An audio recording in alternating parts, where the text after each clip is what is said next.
Olá pessoal, seja bem-vindo ao meu e vosso canal, essa história de Arlene Elias. Hoje eu trago para você um testemunho muito impactante, o testemunho da Hilda Monteiro, um testemunho que fala da sua transformação, do milagre que ela teve, do encontro que ela teve com Deus. De repente você passa ou viveu por um momento que acha que não tem solução, mas esse testemunho vai mostrar que para tudo há uma solução. Em Jeremias 1:5 diz assim: mesmo antes de você nascer, eu já te conheci. Ou seja, Deus nos conheceu mesmo antes da gente nascer. E Ele promete restauração, transformação, não importa que situação a gente tiver a passar. Então, acompanhe o vídeo. Me chamo Hilda Monteiro. Estou aqui para contar minha história. Sou mãe, sou palestrante e sirvo a Ele como evangelista. Eu quero contar tudo o que Ele fez na minha vida. Nasci em um lar evangélico. Pai, mãe, crente desde pequenos. A gente cresceu ouvindo falar desse Deus poderoso, desse Jesus que faz, desse Jesus que surpreende. Desde criança eu fui marcada por várias vezes com um ato profético. Sempre aonde eu ia, sempre aonde eu estava com a minha mãe, que foi líder do circo de oração, a dona Noêmia, sempre as pessoas elas iam ao meu encontro e sempre trazia algo de Deus. Então eu cresci sabendo que Deus tinha algo para fazer na minha vida. E na adolescência com 16 anos de idade, eu já liderava jovens, né? Já regia, já fazia parte também com as senhoras no coral e sempre vivendo aquilo que Deus queria. Mas quando eu tinha 19 anos de idade, eu, por falta de maturidade, raiz, força, porque era tão corrido, a ida, era tão corrido o ensaio, que eu esqueci do principal, que era ter raiz. Então o vento veio, a decepção veio, a frustração, e eu fiquei cheia de mágoa, eu fiquei cheia de ressentimento, e aquilo cresceu dentro de mim que me afastou da presença de Deus. Eu nunca tinha ido no mundo, eu nunca vivi nada no mundo. Até 19 anos de idade, estava com casamento marcado com filho de pastor, estava tudo lindo, até eu deixar entrar dentro do meu coração a mágoa, o rancor, e eu fui para o mundo, onde tudo começou. O diabo, ele já tinha preparado tudo. Eu não tinha ideia do que eu ia viver, eu não imaginava, mas eu recordo perfeitamente de uma vez a minha mãe, ela estava em um congresso, ela estava gestante, naquele tempo era muito complicado, em 82, 83, a gente não tinha recurso e ela não sabia de fato qual era o sexo da criança que estava na sua barriga. Eu lembro que um profeta, ela contando pra gente, que um profeta veio até ela e falou: olha, dentro do teu ventre tem uma menina e ela vai ser profeta, vai ser ministra, e o meu nome vai ser glorificado na vida dela. O inimigo vai fazer de tudo, mas no final vai ser o meu nome que vai ser glorificado. Caí no mundo com tudo, despreparada. Para você ver o tanto que foi sério, que a gente nunca na vida tinha passado em frente a uma boate ou algo de tipo. Então a minha primeira vez no mundo que eu fui, eu já conhecia a bebida, já conhecia a dança, e eu achei interessante aquilo. E eu não queria mais saber de igreja, eu achava chato, não queria mais saber. Minha mãe sempre insistia, sempre ela dizia: Hilda, volta, filha, enquanto há tempo. Não vai, sempre ela batia nessa tecla, mas eu fui me aprofundando. E conheci o pai dos meus filhos em uma boate. Eu não imaginava quem ele era, mas ele já era um grande traficante naquela região. E a gente se envolveu, e daqui a pouco eu já estava envolvida totalmente em tudo que você possa imaginar do crime. Com um ano que eu estava afastada dos caminhos do Senhor, eu já tinha mais de 5 pontos de tráfico ali no Pará. Eu não conseguia mais sair, eu fiquei presa na maconha. Eu comecei com a maconha, o cigarro, com a bebida. Eu não largava o uísque. era 24 horas. Mas de verdade, eu senti um vazio na madrugada. Eu lembro que quando eu estava sozinho, quando o efeito das drogas, elas acabavam, as lágrimas desciam nos meus olhos. Mas eu não tinha força e eu estava já envolvida demais para retroceder.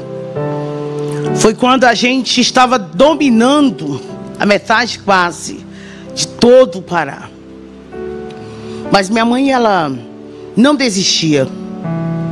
Tive filho, meu primeiro filho, o primogênito, que é o Lucas. Quando eu tive o Lucas, a minha família acolheu ele, pegou ele.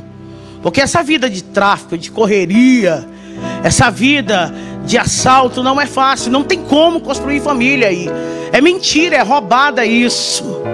A gente não consegue construir nada. A gente só consegue alguma coisa nessa vida se a gente estiver com Jesus Cristo de Nazaré. Preciso dizer para alguém que está ouvindo aqui, jovem, ei menina, não entra nessa vida, saia. O quanto antes é roubada, é fracasso.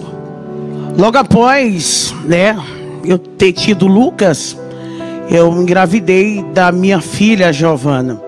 Nesse tempo eu estava tão aviciada em pó, que eu tenho poucas lembranças da minha filha pequena. Nesse tempo a gente tinha tudo, tinha casa, tinha gente para fazer tudo dentro da casa, a galera do corre, tinha gente para fazer o que eu quisesse. Mas eu não era feliz, era só um fingimento. É que eu achava que não tinha mais jeito. É que eu achava que a porta tinha se fechado. E eu me aprofundei tanto, que a Giovana, dela tinha 4 anos de idade, ela foi levada para o abrigo. Ela foi carregada. Eu tentava lutar. Eu lembro que por mais de 2 vezes eu tentei entrar lá dentro do abrigo. Várias vezes eu até mentia. Eu mentia muito nessa época. Eu dizia, quer saber, eu quero mudar de vida. Era nada, eu só queria estar perto dela. Porque sempre a maternidade, ela vai gritar forte dentro da gente. Meu terceiro filho, eu tive muito filho, gente. Meu terceiro filho, Marcelo, quando ele veio, eu já estava conhecendo um crack. Porque eu queria saber que droga era aquela que tantas pessoas queriam. Porque era 24 horas alguém batendo naquela janela. Eu falei, pô, quero conhecer esse crack, porque ele deve ser o bom mesmo. É melhor do que o pó, porque a maconha. Porque todo mundo quer. E os comparsas, ele falou pra mim assim, pô, negona, na linguagem deles, se você entrar no crack, já era, hein? Se você entrar no crack, você não vai estar nessa patente. Porque eu já tinha o domínio. Eles me respeitavam como a traficante. Então eu tinha um respeito grande na favela. As pessoas onde eu passava, elas me respeitavam. Elas tinham que atender às minhas ordens. Então tinha um certo temor ali. Então eles me orientaram, ó, o crack ele está vendendo muito, mas não entra nisso não. Só que eu tinha dentro de mim, dentro da minha mente, a ideia que nada pudesse me dominar. Que eu estava por cima, que nada poderia me travar, porque eu era o que eu era. E eu achava fantástico aquilo, as pessoas abrirem, sabe, para mim passar, vem chegando ela. Eu achava interessante aquilo, eu não imaginava que o que Deus tinha para mim era coisas maiores. Eu não imaginava que o que Deus tinha reservado para mim era coisas mais extraordinárias. O que o diabo dá para a gente é passageiro, mas aquilo que Deus dá para a gente é permanente. Isso é muito importante você ouvir isso.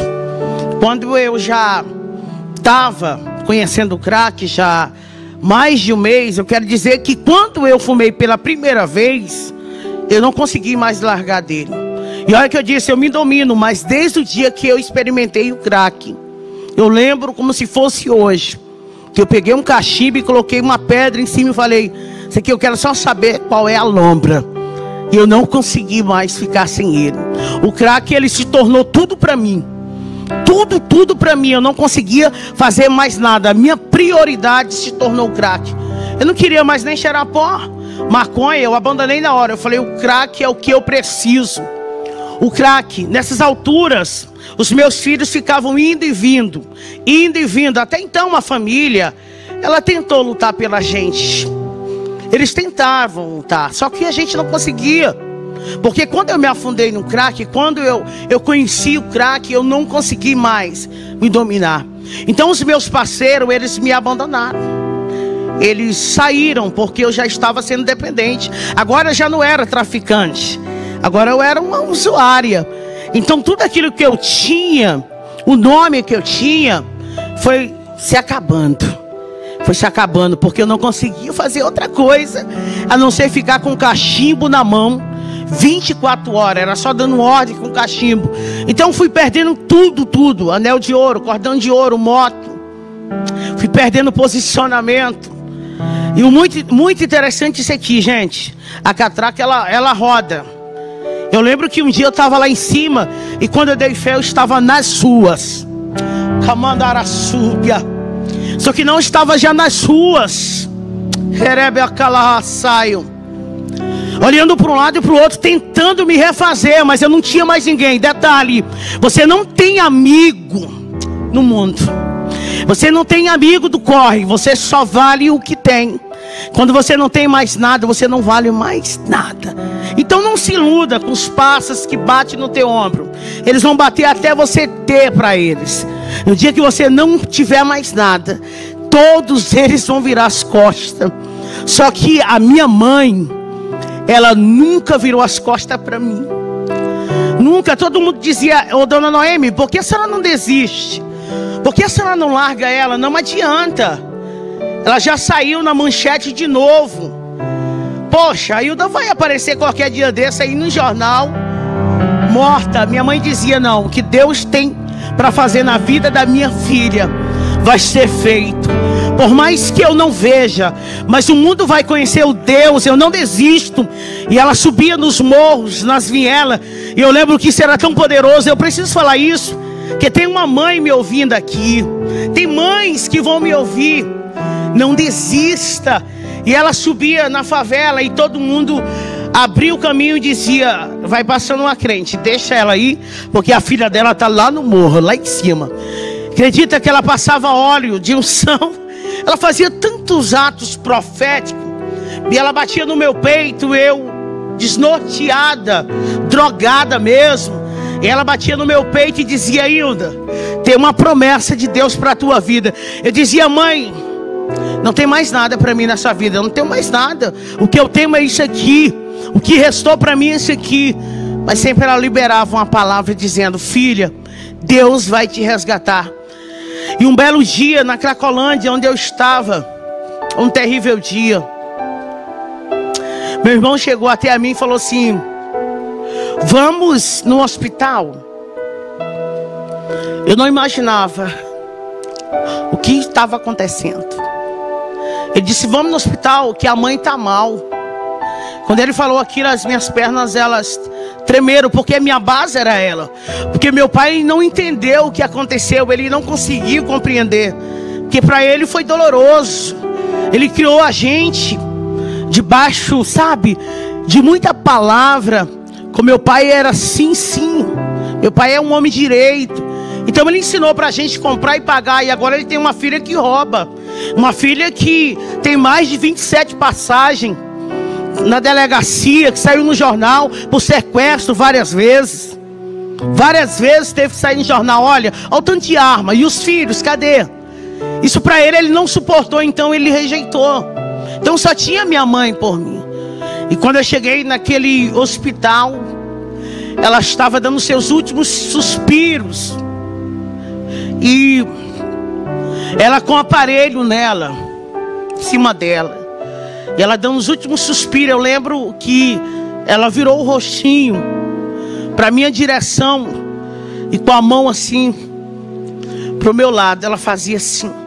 E olha que ela já estava há dias. Ela entrou em coma por 3 vezes. Calma na súbia. Mas ela estava me dando um sinal ali daquele dia. Ela fazia assim com a mão. Ela não conseguia falar, mas ela estava fazendo um sinal.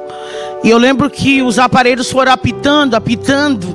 E Os médicos vieram para cima e tentaram fazer. Ela teve parada cardíaca e se foi. E eu perdi a minha ajudadora. E eu perdi a única pessoa que tinha coragem de enfrentar o mundo inteiro. Porque quando alguém dizia, não tem jeito, ela dizia, tem jeito. Porque o meu Deus, Ele é poderoso. Tem jeito para Hilda. Meus sonhos se acabaram ali. E eu queria um abraço, mas eu não tinha. Eu escutava dentro daquela sala. Ela se foi por culpa sua, de tanto desgosto. Eu queria alguém para abraçar, mas eu não tinha. Não tinha força. O pior foi o velório. Porque eu não tive acesso. Eu tive que ficar longe. Porque os meus irmãos não compreenderam. Eles não entenderam o que aconteceu. E eu gritava lá no portão, eu gritava, deixa eu ver ela. E eu pensei, o que eu tenho agora? Meus filhos não estão comigo. Meus filhos vivem na casa de um e de outro, em abrigo. A galera que eu tinha me abandonou. E a única pessoa que eu tinha que me amava, que eu sabia que me amava, era minha mãe. E agora ela está sendo enterrada. Eu falei, eu vou ser pior do que eu fui. Agora que eu vou fazer muito mais. Eu vou fazer o dobro de tudo errado que eu fiz até hoje. Eu fiquei com mais ódio de todo mundo. Eu comecei a tramar coisas a respeito da minha família. Deus, Ele, no meio disso tudo, Ele... Alguns projetos diabólicos que eu fiz contra a minha família, Ele deu livramento. Eles ouvindo aqui agora, eles sabem disso. Que por várias vezes eu tramei a morte de pessoas ali, porque eu queria me vingar. Porque ninguém deixou ver minha mãe. Eu queria fazer de tudo para eles sofrerem. Eu queria fazer eles sofrerem. Eu lembro que foi mais de 5 vezes que eu arrombei a residência do meu pai. Várias vezes. Outras vezes eu ficava só dando sinais para alguns entrarem. Mandassúbia. Mas eu pensava que estava no fundo do poço. Eu não imaginava que tinha mais coisas ainda tristes para mim viver. Como eu já disse, eu estava sem ninguém. Estava só, mas ficou a minha irmã. A minha irmã, ela começou a se compadecer de mim. E ela começou a fazer o que minha mãe fazia. Levava comida, que eu passava dias sem tomar banho. Eu estava num estado de rua aqui agora. Eu estava muito dependente do crack. Amor, eu sentia vontade de ver meus filhos, mas eu não tinha força. Eu sentia vontade de um dia reconstruir tudo, mas eu não tinha força. E eu só pensava nela. Mas eu lembro que ela tentou refazer tudo que minha mãe tinha feito. Mas o pior também aconteceu.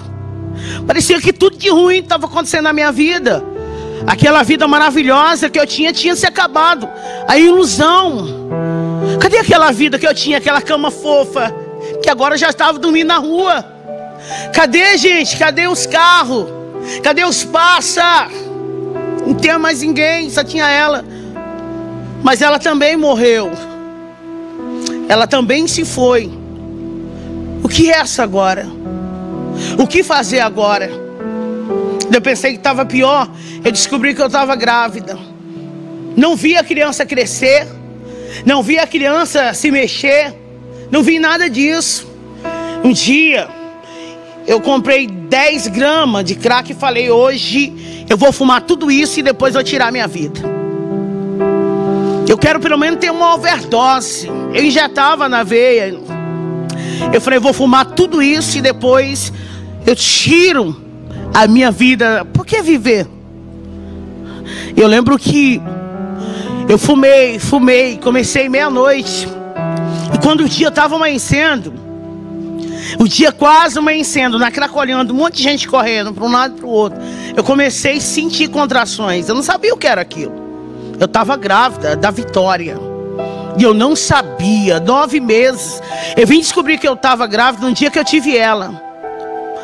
No meio do nada. Só tinha moradores de ruas. Quando eu senti aquelas dores. E ela nasceu pequenininha. 2 quilos no meio do lixo. Ela nasceu envolvida naquilo. Eu não tive força nem para pegar ela, eu não tive reação. Alguém correu e veio: pô, a negona tá tendo filho. Começou a gritar e o povo começou a aglomerar ali. E eu não consegui nem me mexer, fazer nada. Eu lembro que alguém cortou o umbigo ali e pegou aquele pacotinho, aquele bebê, e arrancou assim. Ela estava dentro daquela bolsa e tirou. E alguém falou: é a menina. Eu falei: ela tem que ser chamada Vitória, porque ela é uma vencedora. A Vitória, ela foi doada. Eu dei a minha filha. Eu não sabia o que eu estava fazendo ali. Eu não tinha condição de criar filho. Eu não tinha estabilidade nem força, recurso, nada. Eu dei ela para alguém. Mas não é o pior. Ainda não é o pior ainda estava por vir. E ela sumiu. E eu lembro que eles chegaram até a mim. Alguém chegou até a mim e falou assim: nossa, você precisa ir no médico, que você precisa ir. E quando eu cheguei lá, eu descobri que tudo dela estava ainda dentro de mim. Eu lembro que eu gritava dentro daquele hospital, porque não pegava anestesia, nada dentro de mim, que tudo estava aqui dentro, as placentas, tudo. E eu vi o desamor ali, porque alguém disse: não, é moradora de rua. E eu disse: está doendo tudo aqui. E eles diziam: é moradora de rua. Mas Deus escolheu todos nós. Para cada um, Deus tem um projeto e uma promessa. Para cada um, Deus tem um projeto e uma promessa. Não importa o estado que você está. Eu não sei em que estado é que você está passando, mas há uma promessa de Deus para você viver. Há uma saída para você. Tem jeito. Tem jeito. Quando eu voltei dali, eu fui convidada para fazer um assalto. E eles disseram para mim: ó, negona, eu quero te dar uma chance, viu? Nós queremos te ajudar de novo, sabe? Você vai ficar observando agora. Você vai ser aquela que vai estar olhando. Nós vamos meter o bicho ali e você vai ficar observando tudo. Se sair tudo bem, nós vamos lutar com você e vamos tentar te trazer para a galera. Nós era 9, eu era a única mulher. Eu falei: não, eu só quero uma chance para me provar que eu tô bem. É porque eu tô mal. Isso, eu estava com 45 quilos na época, quando eu estava no estado de rua. Meus filhos, como eu disse, estavam rodando. Meu pai não suportou, ele mudou do lugar onde ele viveu a vida inteira. Ele mudou de cidade, vendeu tudo. Já tinha perdido a sua esposa, tinha perdido a sua filha e muitas outras coisas aconteceram. E ele mudou e disse: fala para ela, se um dia ela aparecer aqui, que eu não tenho filha ladrona. Você entende? Zero expectativa. Você entende que não tinha jeito pela sociedade. Eles todos me desprezaram. Todos me desprezaram. Então aquela oportunidade eu vi como um engajamento para mim me levantar. Só que não. E a gente foi e o assalto deu certo. E a gente ficou com muita grana. Eu falei: vou dar um passo. E eu lembro que a gente foi para uma casa e a gente foi contar o dinheiro. Na súbia. Só que o diabo, eu não estou te falando, ele tinha projetado tudo. E tinha alguém ali que não era fiel. Tinha alguém ali que não era leal. Tinha alguém que passava informação. E eu lembro que quando a gente estava contando, aquela porta, ela foi arrebentada. E eles entraram com fuzil. E foi muita coisa ali dentro. Não tinha o que fazer. A gente foi pego em fraga. Foi fragante. Tinha droga, tinha arma. Nós estávamos contando dinheiro no dia.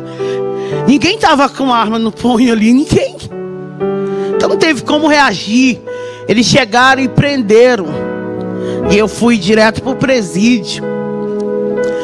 O delegado falou para mim assim, Dr. Luiz Antônio, meu amigo hoje, ele disse, é 10 anos, viu? De cadeia. Para você ter ideia, eu não tinha medo, não era de puxar os 10 anos. Era dos acertos de conta dentro do presídio de mulheres. Porque eu tinha feito muita coisa, eu tinha feito muita coisa. E eu sabia que tinha alguns acertos ali. Eu também sabia que tinha gente mais forte lá dentro. Eu lembro que alguém passou o fio e disse, mata ela aí dentro, porque ela quase me matou um dia. Ela bateu tanto em mim, esses meus dentes quase todos foram arrancados, tudo ela. Mata ela pra mim na cela. Mata. Mas eu lembro que tinha uma moça chamada Helena dentro da cela, nós era 3. E ela ficava cantando o hino da harpa 24 horas. E ela ficava, porque ele vive. Nós podemos crer no amanhã.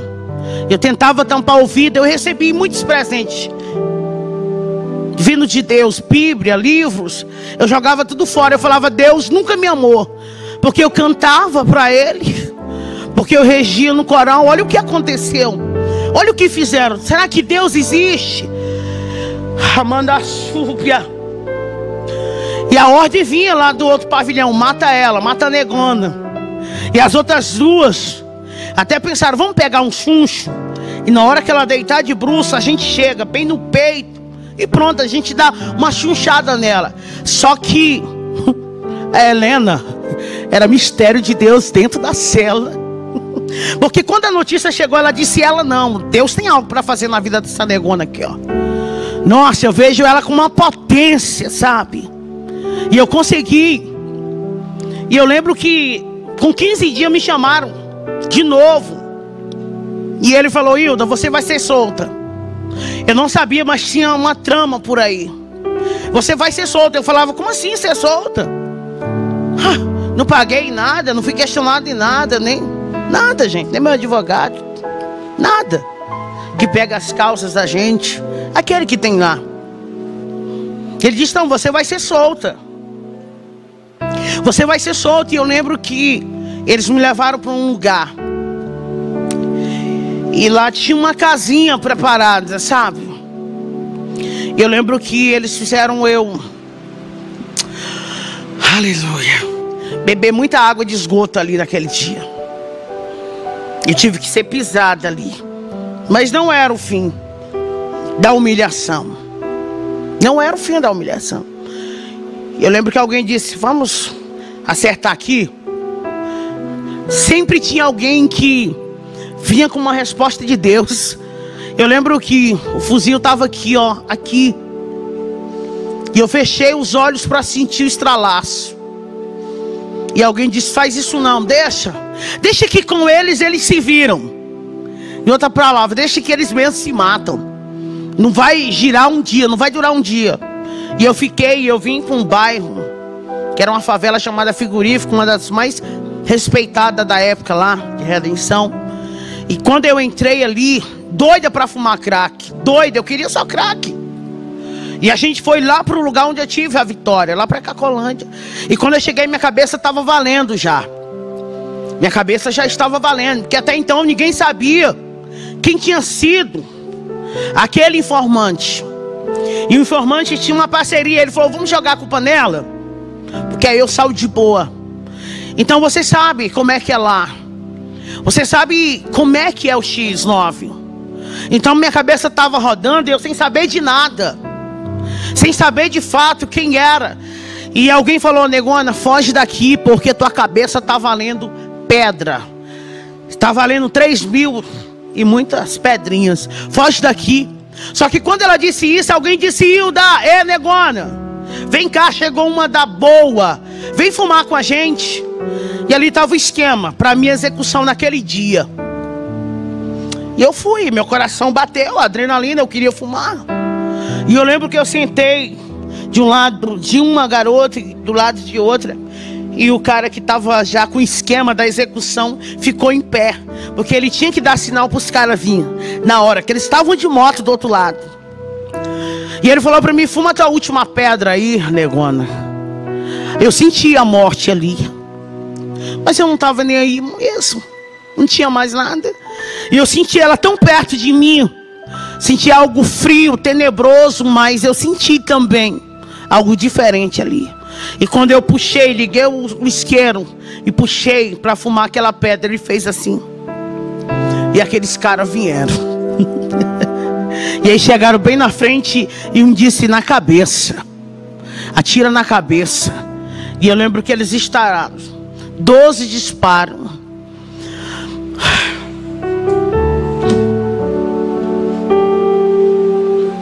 Mas tinha um escudo ali, bem na minha frente, sabe? E eu via os fogos. Eu sabia, eu entendo de arma. Era um Tauro e eles estavam atirando, eles já atiram. E eu lembro que uma caiu em cima de mim e a outra em cima, e a gente caiu. E eu sentia só queimar. Mas de repente eu estou levantando e eles disseram: corre, que a polícia foi acionada. E eu consegui me levantar com elas em cima de mim. Eu peguei uma que estava grávida, ainda consegui correr para a rodoviária. E hoje eu passo lá e fico tirando foto. E eu corri para a lanchonete, deixei aquela menina ensanguentada, mas nenhuma bala entrou, só tem as marcas. Nenhum entrou. E eu corri para cima de um morro e fiquei lá por 3 dias no Serrinho, sem saber o que estava acontecendo. E eles virou notícia de jornal: morreu uma grávida e uma trabalhada. E aquele que armou, ele morreu também. E eu estava viva, sanguentada, meio do mato. Foi 3 dias, mas com 3 dias eu não aguentei. Eu tinha que beber água. Me deu fome, eu não estava noiada. Eu tinha que descer, e eu venho descendo na Otávio Batista Arantes, no setor Serrinha. Eu venho descendo, 9 horas da manhã. Quando vem aquelas irmãs do círculo de oração, elas estavam saindo da igreja. E uma marchou e disse para mim no meio da rua: foi eu que te dei livramento.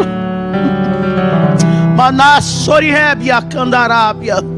Foi eu que cuidei da tua vida. Ei, Deus manda eu te dizer: sai dessa cidade ainda hoje. Foge, porque está tudo preparado. Eu tenho algo preparado, mas hoje Deus disse: você precisa sair. E ela me deu um dinheiro que estava dentro da Bíblia, era R$20, nunca vou esquecer. E ela orou por mim, e eu falei em pensamento. Eu falei: claro, ela está dizendo isso porque saiu no jornal. Lógico que eu estou só o sangue, por isso que ela está dizendo sobre morte. E ela disse: por que tu está pensando isso? Sou eu mesmo que estou falando contigo. Eu não vi nada em jornal.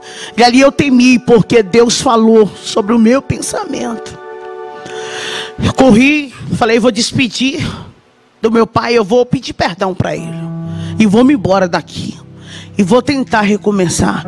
Depois eu volto atrás para pegar eles. Eu preciso, e eu fui. Quando eu cheguei lá, aconteceu aquilo que eu falei há pouco. Ele tinha vendido tudo e tinha ido embora.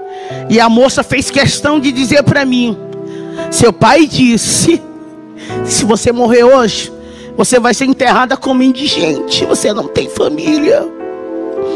Corri para a saída da cidade. E quando eu olho para trás, tinha 2. Eles conseguiram me alcançar. E eu fui esfaqueada ali. Quando eu acordei, eu estava no regional. Eu passei 30 dias. As minhas pernas, elas foram atingidas. Quase cortaram minha veia. Eu quase fiquei paralítica. Foi Deus que tinha uma obra.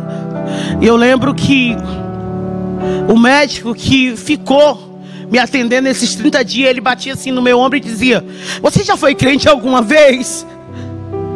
Você já foi crente? Porque eu sou católico, eu acredito na Nossa Senhora, mas Você tem algo para viver, porque alguém morreu ontem com 2 facadas e você está toda cortada, está viva. Quer um conselho? Volta para o Jesus teu. Até ele, um médico que era católico, ele tinha o rosário e tudo no jaleco dele, tudo tinha a imagem da santa. Ele ministrou sobre mim, sabe? Volta para Jesus. E eu falei, vou voltar. Meu braço, ele saiu do lugar. Eu tenho marcas na pele, mas o que mais dói é as marcas da alma, porque as consequências ninguém foge dela. Por isso que eu estou falando para você, as consequências elas vêm. Eu choro no Natal, que as consequências elas vêm. Não é que eles não gostam, mas as consequências elas vêm.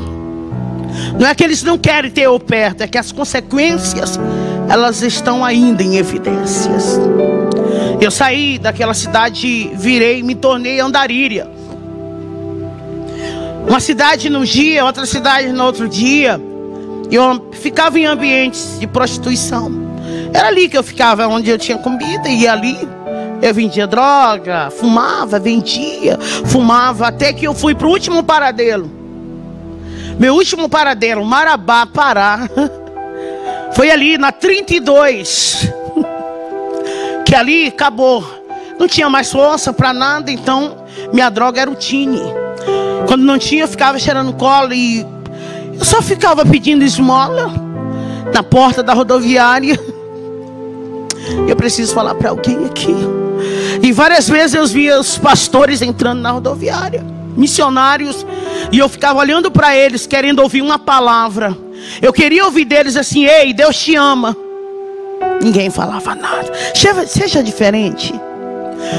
Seja diferente, comece a olhar para a alma de alguém. Comece a enxergar o interior, não o exterior. Tem alguém pedindo socorro e você passa e não vê. Mandagaçúbia. Eu queria os pastores com as bíblias lindas, sabe, todos bem preparados, missionários, cantores, passavam ali, eu ficava na porta da rodoviária pedindo esmola. Eu queria só uma moeda para mim comer, comprar alguma coisa para mim comer com aquela moeda. E não tinha uma palavra, Jesus te ama. Não tinha uma palavra, tem jeito. Mas Deus visitou a dona Ildenê, uma crente, e Deus falou para ela, tem uma filha minha lá no meio daquela rua. E chegou o tempo de eu dar um ponto final nisso. Mandara sépia. Você não vai ficar aí a vida inteira. Tem providência de Deus, socorro de Deus chegando para a vida de alguém agora. Estou sentindo uma unção de Deus aqui neste lugar. O Espírito Santo de Deus manda eu dizer que está chegando um livramento. Uma porta se abre para a tua vida aí. É Maraçúbia. Visita alguém por causa do teu nome, por conta de uma promessa que eu te fiz. Deus visitou a dona Idenê. Ela tinha uma barraca de comida do outro lado. E Deus falou para ela, vai lá e pega ela e cuida dela para mim. Ela chegou com uma marmita perto de mim, no meio de mais de 50 moradores de rua. A gente brigava por papelão para dormir, gente. Quantas vezes na minha vida eu ia na lixeira, revirava ela para me comer. Eu comi guardanapo muitas vezes, sentindo o gosto da comida. É barato. E ela foi até o meu encontro. E ela disse, senta aqui. Estou vendo a cena aqui, é como se eu estou vivendo tudo, sabe? E ela falava assim, conta a tua história. Eu falei, minha história não existe. Sou morador de rua, é isso que a senhora está vendo. E ela, não, conta a tua história de verdade. Conta a tua história, porque Deus me disse que você tem uma história. Conta ela para mim. Eu falei, não, eu só quero comer. E ela olhou para mim e disse, qual é o seu nome? Eu disse, é Hilda. Ela disse, Hilda, a partir de hoje na rua você não fica. Ela disse, Hilda, a partir de hoje você vai ter uma cama para dormir. Eu vou te ajudar. Eu falei, não, mas eu sou usuária de droga. Eu sou ladrona. Eu falei mesmo. E ela disse, não importa. Por você eu vou pagar o preço, porque Deus mandou fazer isso. Mandagaçúbia. Relabracalacébia. E talvez você fique se perguntando por que você ora tanto por alguém, né? Que está aí. É isso. E ela me levou para casa dela. Quando eu cheguei na casa dela, o marido dela levou um susto. Os filhos músicos, crente, pastor de igreja, outro presbítero. E eles levou um susto porque é estado de rua. Aquele cabelo que nunca foi penteado na vida, chiclete, tudo que você pudesse pensar colado, seca, só o lixo. Eu na porta magra, acabada, destruída, descalço. Aleluia. E ele disse: você enlouqueceu, nenê. Que isso? Ela disse: não, foi Jesus. Eu lembro que eles foram rapidinho para a cozinha e alguém disse assim: mãe, ela vai matar a gente quando a gente estiver dormindo. Ela parece um bicho, mãe. E ela disse: não, filho. Não vai acontecer nada disso não, porque o Deus que mandou fazer isso, Ele se responsabiliza. Deus vai te dar recurso pelo aquilo que Ele confiou a você. Ela começou a lutar comigo. E eu ia para a igreja e eu caía possessa. E eu manifestava. Foi 1 ano ela me levando para a igreja, 1 ano. E eu dizia: por que você não desiste? Ela dizia para mim: Hilda, quem desiste não vive as coisas grandes de Deus. Você tem um sonho? Não desista, porque só aquele que persiste vai viver o que mais ninguém viveu. Ela não desistia de mim e eu ia para a rua mesmo assim. Ela começou a pagar curso para mim. Ela falou: olha, eu vou te transformar em uma cozinheira maravilhosa, uma profissional. Nossa, você vai ser líder de cozinha aí, garota. Você vai ter uma profissão. Que os meus sonhos tinham se acabado lá com 19 anos. Meu sonho de ser médica que eu tinha lá, com 19 anos eu entreguei ele. Eu comecei a fazer cursos e cursos e cursos. Daqui a pouco não é que eu estava profissional mesmo. E não é que eu me tornei chefe mesmo de cozinha, gente. Eu comecei a liderar pessoas. E eu já estava criando fórmulas, já estava com aparência melhorada. Isso já tinha mais de 2 anos. Sem notícia nenhuma dos meus filhos, nada. Sem saber onde eles estavam, meu pai, nada. Eu estava me erguendo. Mas o crack, eu não conseguia largar o crack. Eu não conseguia. Eu tinha um salário bom ali. Só que quando eu pegava o meu pagamento, eu dava uma parte para ela e a outra eu ia me drogar. E eu chorava muito depois que eu ficava drogado. Eu chorava porque Deus me dá tanta chance e eu jogo todas. Todas as chances que Ele me dá eu jogo fora. E um dia eu fui em um traficante. E ele falou para mim assim: por que você não larga essa vida? Por que você não larga essa vida? Eu vou te dizer uma coisa. Aqui no meu ponto, eu não te vendo mais nenhuma pedra de crack. Porque você tem algo diferente. Por que você não larga essa vida? Até ele falou assim: você tem um jeito diferente. Aqui você não compra. Aqui nessa folha eu vou falar para todo mundo: você não vai mais comprar. Sai dessa vida. Eu fui em outro. Para resumir tudo aqui. E ele me vendeu. E eu saí e ele falou para mim algo assim: ó, hoje é sexta-feira. E você sabe que está matando muitas mulheres aqui. Foi um alerta ali. Você sabe que aqui está amanhecendo todo dia 6, 7. Não vai pela rua tal não. Para não ficar. Eu estou te dando esse conselho. Só que aquilo foi algo tão tentador por conta da adrenalina que o crack faz a gente sentir, que eu falei: nossa, essa rua, o que tem lá? Eu fiquei pensando, e o diabo, ele estava ali. E ele falou: boba, vai por ela mesmo, que é bem perto. Você não está doida para fumar? Então corta um atalho. Porque se você for por aquele caminho, você vai demorar a chegar. E eu sei que você quer fumar, então vai por esse. Eu não sabia, mas ali era um ponto de desova humana. Ali eram os acertos de conta ali naquela rua. Tinha uma ponte, uma rua negra. O nome da rua, até hoje, isso existe, todo mundo sabe do que eu estou falando. É a Rua da Morte. E a ponte é batizada como a Ponte da Morte. E o diabo disse: passa, porque era a última cartada dele. Que ele tinha feito de tudo já para me tirar a vida. Só que a minha vida era do Senhor. Ele fez muita coisa, só que na minha vida Ele nunca tocou. Quando eu vou passando na ponte, louca para fumar descalço, porque eu já estava vivendo as loucuras da reação do crack. Eu quase perdi esse meu dedo aqui, porque eu ficava fazendo assim no asfalto. Eu puxava o cabelo, eu via pessoas que não existiam. Ninguém sequer tinha coragem de fumar uma pedra comigo, porque logo que eu fumava, eu ficava agressiva e atacava todo mundo. Eu lembro que eu batia, eu corria, eu tirava salto no meio da pista. Eu puxei os meus cabelos todos aqui. Isso aqui já é um trabalhar de Deus.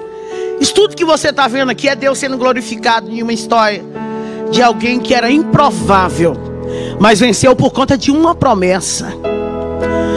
E no meio daquela ponte tinha alguém terminando de desovar um corpo. Eu lembro que o isqueiro dele foi aceso e ele estava com uma arma desse tamanho, uma arma branca, um facão, e aquele corpo estava todo já cortado. Estava tendo uma execução. E eu lembro que eu parei no meio daquela ponte da 28, em Marabá. Eu dobrei meus joelhos porque eu estava pisando nos órgãos dela ali no meio da ponte. Estava fazendo barulho, o sangue pingava na água e fazia tchá. Quando eu olhei, que ele riscou o isqueiro de novo, só estava daqui para cima. Ele tinha cortejado a menina. Saiu no jornal isso tudo. Isso aqui saiu no jornal. Isso aqui não tem como esconder. Isso aí, o mundo viu. O Pará viu. Foi um acerto de conta. Porque alguém namorou alguém que não podia. Cuidado, filha. Ouça sua mãe e o seu pai. Ouça os seus líderes. Não, amigos que te arrancam da presença de Deus não são amigos. Porque amigos, eles te aproximam de Deus, não tiram você de perto dele. E eu dobrei meu joelho ali e eu comecei a chorar. Aí eu lembrei dos hinos que minha mãe cantava. Eu lembrei da gente caminhando num trieirinho na roça, na súbia, indo para uma igrejinha de palha, adorar o Senhor e aprender na escola dominical. Eu comecei a lembrar dos meus filhos. Eu falei, poxa, eu dei uma filha, nem expectativa um dia de ver, de falar para ela assim, pô, sua mãe fez isso, sem consciência. E o Lucas, que tanto sofreu por mim, meu filho mais velho, porque ele tinha que aguentar dos coleguinhas que a mãe ela era a dona. Aí ele tinha que ouvir dos coleguinhas, ih, filho de peixe, peixinho é, cuidado com ele. E eu lembrei do meu filho, como eu não vou poder abraçar ele e dizer, filho, perdoa a mãe. Como que eu vou olhar para Giovana? Eu queria ter essa oportunidade. Foi um filme ali no meio daquela ponte. Eu lembrei daquela profeta de manhã. Eu lembrei daquele médico. Eu lembrei de tudo. Mas não tinha mais jeito. Tava eu e um corpo e alguém matando. Tinha terminado, perdão, de matar alguém. Não tinha para onde eu sair. Não tinha luz. Não tinha pessoas. Não tinha casa ali perto. E eu falei para Jesus no meio da ponte, eu sei que o Senhor me deu a oportunidade. Eu queria tanto ali ter abraçado meu pai e falar, pai, perdoa pela vergonha que eu fiz o Senhor passar. Perdoa pelas vezes que eu lhe roubei. Eu queria abraçar e falar para os meus irmãos, eu amo vocês. Eu queria ter feito, mas ali não tinha mais jeito para mim. Eu achava que acabou. Era a última chance. Acabou. Eu lembro que eu aqui com as 3 pedrinhas de caque na mão, eu falei, Deus, me dá uma chance, que eu não vou te desonrar. Aí eu falava, eu dizia, eu sei que você não vai me dar mais, porque tu me deu milhares. Eu fui esfaqueado, eu fui atirado, eu fui baleado, e eu vivi e eu não olhei para ti. Eu abaixei a cabeça e senti uma presença diferente. Eu falei, é ele. Ele vai só arrancar minha cabeça. E eu ainda fiz assim, eu lembro. Eu fiz assim. E respirei e falei, Deus, me perdoa. Não deixa eu ir para o inferno. Eu vou morrer aqui. Mas pega a minha alma, em memória de tudo que a minha mãe fez. E eu lembro que uma mão bateu no meu ombro. E eu falei, é ele o assassino. Só que não era. Aquela mão não era daquele homem. Aquela mão era de Cristo. Aquela mão era do Todo-Poderoso. Maracandaraçúbia. E uma voz veio e disse, Hilda, te levanta. Eu fui me levantando. E a voz disse, vira para a direita agora. Aí ele falou comigo, sou eu que te visito aqui. Eu vim para dizer para ti que eu vou mudar tua história hoje. Hilda Monteiro. Ele falou meu nome, Hilda Monteiro. Eu vou devolver tudo que o diabo roubou. Baracalabaçúbia. Ele disse, eu vou devolver teus filhos. Eu vou devolver a dignidade. Eu vou devolver tudo. Vai ser tudo diferente. E eu fui me arrepiando e eu andando. E aquela voz falando. Eu cheguei desesperado na casa da Dona Idenê e falei, Dona Idenê, estou indo embora. Ela disse, filho, o que aconteceu? Eu falei, Jesus me encontrou na ponte e ele disse que vai me devolver tudo. Ela, filha, me conta direito. Eu disse, depois eu conto. Beijo, eu lhe amo. Eu preciso caçar minha família, porque Deus falou comigo na ponte. Cheguei no meu patrão, seu Fernando, falei, dá baixa na minha carteira, me dá só o dinheiro da passagem para Canaã dos Carajás. Barabandaçúbia. E ele olhou para mim, ele sabia que eu era usuária, só que eu era uma ótima profissional. E ele disse, o que aconteceu, filha? Eu posso te ajudar? Você quer um advogado? Você quer ir lá para casa, para minha fazenda? O que foi? Me conta. Eu disse, não é nada do que o senhor está pensando. É porque eu encontrei com Jesus na madrugada na ponte. E ele disse que vai mudar a minha história e eu preciso ir. Cheguei em Canaã dos Carajás, fui na casa da minha tia. Eu tinha passado lá em 2011. Só que não foi boa. Minha passagem ali foi horrível. Fui até presa na época por conta de furtos. E ela tinha vergonha e eu bati no portão dela. Bati no portão e alguém disse, quem está aí? E eu disse, tia, é a Hilda. Abre o portão para mim entrar. Por favor, tia. Eles tinham medo de mim, todos eles. Eu lembro que um dia eu estava com tanta sede. E eu bati em um tio meu que eu amo tanto. E eles não abriram a porta. Porque eles tinham medo. Porque quando eu entrava, devastava tudo que eles tinham. Eu falei, tia, eu mudei. Eu encontrei com Jesus na ponte ontem. A presença dele era tão grande. E ela, como que eu posso acreditar? Eu falei, o Deus da Bíblia, o Deus de Abraão, Isaac e Jacó me visitou. Abre o portão. E eu abracei ela. E ela falou, nossa filha, como o teu semblante está diferente. Hilda, o que aconteceu? Eu falei, tia, é isso. A senhora ama a Deus? Ela disse, eu amo. A senhora ama a palavra dele? Ela disse, eu amo. Eu falei, então me dá o endereço do meu pai agora, porque eu sei que a senhora sabe onde ele está. Ela disse, eu não posso fazer isso. Eu falei, mas a senhora disse que ama Deus e ama a palavra, tia. Me dá o endereço do meu pai, por favor. E ela, não, minha filha, eu não posso fazer isso. Eu falei para o Teodoro, eu não posso, porque ele disse que se alguém desse o endereço dele, ó, Hilda, eu não posso fazer isso. Eu disse, tia, por favor, por favor. E ela, chorando, falou, filha, pega o endereço. E eu peguei uma moto e fui para um mototáxi, fui parar lá, naquela rua, naquele endereço. E o dia já estava indo, era quase 5h30. E eu lembro que eu bati na porta da casa. E de repente a janela foi se abrindo. E apareceu um senhorzinho com os cabelos brancos. E ele deu um grito, Lucas, corre e abre a porta, porque a tua mãe está viva. Amara sépia. Jesus já tinha feito tudo por mim. Jesus tinha visitado meu pai, gente. E Deus tinha dito para ele, abraça ela, porque agora uma nova história. Rebanasúbia.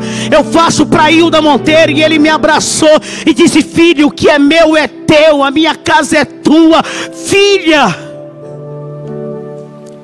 com 1 ano eu encontrei os meus filhos. Eu achei a Giovana no abrigo. Foi tão lindo que as pessoas se disponibilizaram lá no conselho tutelar para me dar todo o suporte que eu precisava, o recurso para me buscar meus filhos.